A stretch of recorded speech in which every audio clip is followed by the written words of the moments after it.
د صوبایي حکومت ډېر مشکور یم ممنون یم چې یاره زموږ یو مطالبه وه او هغه مطالبه هغو په سر سترګو منله. تاریخ زما په خیال کې دا به تاریخ لیکي چې دا وړاندې ځل دی چې ټولې پارټۍ په یو پیج هرې پارټۍ په دې کې خپل رول پلی کړو خو ټولو زیات رول پکې چې دی نو ما وایي چې دې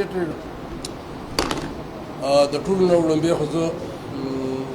د عبدالرحیم صاحب شکریه ادا کوم چې دی د ملاکړ ډویژن د ټریډ ریپیټیشن صدر دی. په دې وخت کې دا خلک را جمع کول او یو مومنټ شروع کول چې دی نو د هغې دپاره الله تعالی شکریه ادا کوم. ورسره د چمبر اف کامرس زموږ مشر ناست دی نور محمد صاحب او د دې سره تړلې زه د صوبایي حکومت ډېر مشکور یم ممنون یم چې یاره زموږ یو مطالبه وه او هغه مطالبه هغو په سر سترګو منله. دا یو پروسس دی هغه ایگزیکټیو آرډر به وکړي بیا به د کیبینټ نه دا شی پاس کوي بیا به اسمبلی ته وړي صوبایي اسمبلی ته د هغې نه به پروسس کېږي. خو زه یقینا چې نن دا تاسو صحافیان زموږ وړی ستاسو ټول زموږ دپاره دا د خوشحالۍ خبره ده چې په سوات کې په ملاکنډ ډویژن کې یو مسله پیدا شوه موږ ټول په یو پیج شو. دا به تاریخ زما په خیال کې دا به تاریخ لیکي چې دا وړاندې ځل دی چې ټولې پارټۍ په یو پیج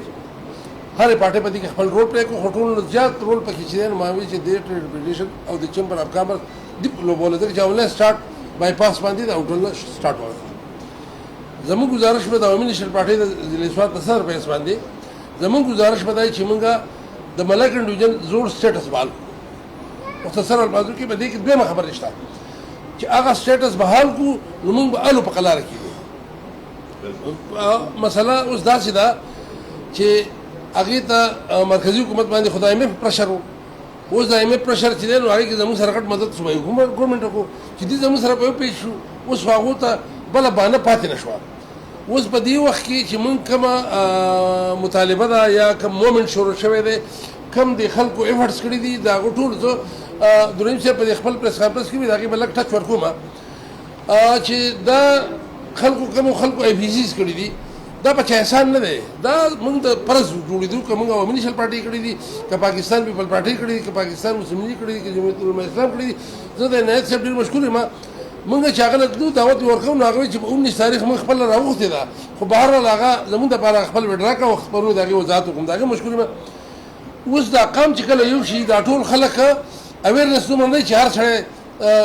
زمیندار هم راپاسي او بل هم راپاسي. موږ له پکار دي دا سیاسي خلک چې موږ څومره یو چې موږ د خپل ورکر کارکون په دې باندې اویرنس پیدا کړو دا بیداري پیدا کړو چې یاره دا یو ډېر لوی تباهي راغلې وه او دا تباهي د دې خلکو د دې مشرانو چې دریم صاحب پاڅېدو ما بل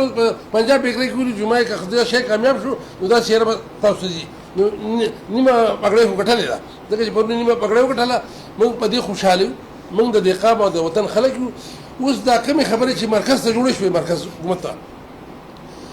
حکومت به په دې مجبوره کېږي دا سټپ بای سټپ چې کوم خبر روان ده په یو ځل چې ته زور کې اکثره لرګی مات شي. اوس چې کومه خبر روانه ده مرکز ته چې دا ټول قومونه گورنر وزیر اعلی صاحب زموږ چې څوم سیاسي مشران دي دا ټول مشران دا به مرکز ته کینی. زما په خیال کې مرکز به دا بوج وینسي د دې بوج به دا وینسي. په دې وخت کې زموږ مشران د حکمت د کاروالي چې زموږ د دې علاقو څه کومې ستونزې نو هغه حل کړي. پاتې شو د امن و امان په حواله باندې صدر صاحب ویې چې دا مصنوعي امن و امان دی. مرکزي حکومت نماینده نه صحیح صوبایي حکومت نماینده د امن و امان د دې فرض دی چې دا موږ له راکړي که نه راکوي نو بیا دا قام پاسو موږ په خپله لښکرکشي کوو ټوپک رالو د امن ځانه په خپل راولو ځکه چې دواړه مشران ناسي د دې ذمهواري جوړېږي یو بل سره د دې په دې امن و امان راوستو کې دې انډرسټینډینګ جوړ کړي چې کومه ذمهواري د صوبایي حکومت هغه سر ته ورسوي او چې کومه مرکزي حکومت ته بیا په لیکن صاحب نه دې خبرې نه د موقع نه پیدا لمه زما د پولیس سره اکوپمنټ نشته چې هغه خپل زما په منتظر علي خان باندې ډزې کېدي نو دا هغه ځای نه په 6 کیلومتره کې زه ویشتم څلور کسان ما نه ویشتل او بیا هغه ډبل ون ډبل ټو والا هم ویشتل خو زما ټوپک چې و د کوم چې د پولیس سره سرکار سره هغه 1 کیلومتر ویشتل نو هغه ته خو دې شو چې لکه په خاطر کې سره ډزې کوي اپر نه سو موږ تماشې کولې موږ لاندې نه سو موږ ډزې کولې لہذا صوبایي حکومت خوار نه دی پوره اکوپمنټ جوړ کړي پرون وزیر اعلی د تیمرګره کې یو سپای وي چې موږ له خوا هغه اسلحه راکړي چې هغه د مقابلې شو کنه دغه اسلحه د کوم ځای رااله زموږ دا خواسته چې دغه اسلحه د کوم ځای رااله د تحقیق وشي. بل خبره دریم صاحب وکړه هغه مختصر کومه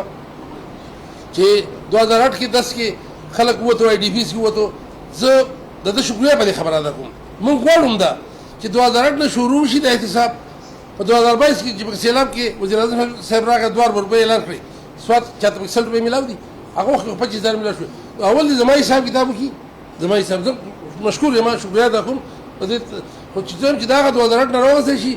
پارن چې وربېګ نه سره پیسې راغلي د ایمټ نه سره راغلي ټول دنیا نه سره پیسې راغلي دي او تر نن تاریخ پورې زمام حساب کتاب شو د دې بلګین صاحب د نوم حساب کتاب شي ټول حکومتونو حسابونه کتابونه وشي چې را د دې قام پیسې چا ډېر تکړی چې هغه خلکو ته مخوړان شي د دې سو خبرو سره ډېر زیاته من